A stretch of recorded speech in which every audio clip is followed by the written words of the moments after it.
5 साल में जो इंडिया ना पहुंचा है, हाँ 5 साल में अगर आज मोदी के साथ सब खड़ा है ना, अगर इंडिया के साथ रशिया खड़ा है, सब खड़ा है, तो that is because of Modi. Wake up to reality.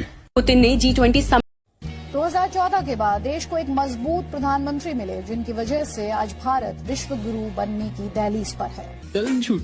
Wake up to reality. Maldives गया हमारे हाथ से, श्रीलंका गया, नेपाल गया, बांग्लादेश कोई खास नहीं है, बैलेंस बना के चल रहा है। ये हमारा 100% दुश्मन था, यहाँ तालिबान आ चुका है। चाइना से तो हमारी दुश्मनी है।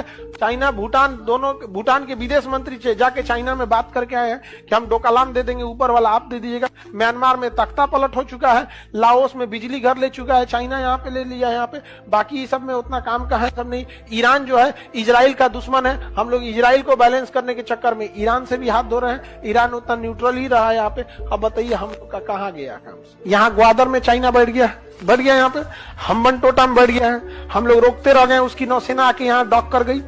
और यहाँ पे कॉक्स बाजार, बांग्लादेश में कॉक्स बाजार, अब देखिए घेर लिया। यहाँ से सीपीसी सड़क बना लिया, यहाँ तिब्बत खुद है।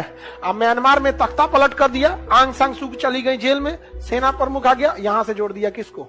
हम लोग घिर चुके हैं। शामिल होने से इनकार कर दिया। चीन के शी जिनपिंग ने G20 सम्मेलन में हिस्सा नहीं लिया। अमेरिका के राष्ट्रपति बाइडेन आए, लेकिन दूसरे ही दिन भारत छोड़कर वियतनाम चले गए और वहां प्रेस कॉन्फ्रेंस करके पीएम मोदी पर निशाना साधते हुए कहा कि मोदी सरकार भारत में मानवाधिकार का हनन कर रही है। उन्होंने कहा कि भारत में फैली सांप्रदायिक हिंसा से अमेरिका समेत पूरी दुनिया चिंतित है। इस बीच एक दिलचस्प बात ये हुई, इसी सम्मेलन में पीएम मोदी ने दक्षिण कोरिया से आए मेहमान राष्ट्रपति म्यूंग बाक से $4 अरब का कर्ज मांग लिया। ऐसा करके देश को उन्होंने दुनिया के आगे शर्मसार कर दिया है। नेपाल हिंदू राष्ट्र बन गया है, लेकिन नेपाल हिंदू राष्ट्र बनने के बाद नेपाल की हालत क्या हो गई और क्या नहीं है, अपने नेपाल के कैबिनेट मंत्री बताएंगे। देखो एक बार ये वीडियो।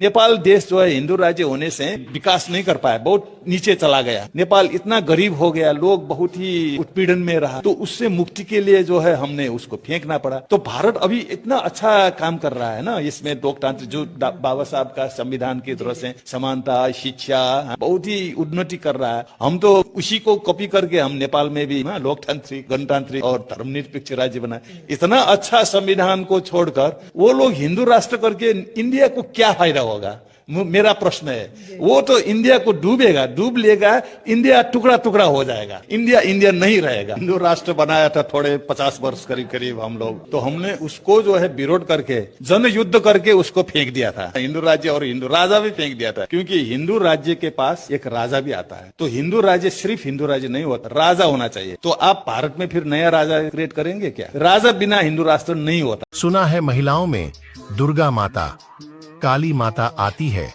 जब महिलाओं का बलात्कार होता है तब कहाँ चली जाती है ये माताएं? जय भीम साथियों।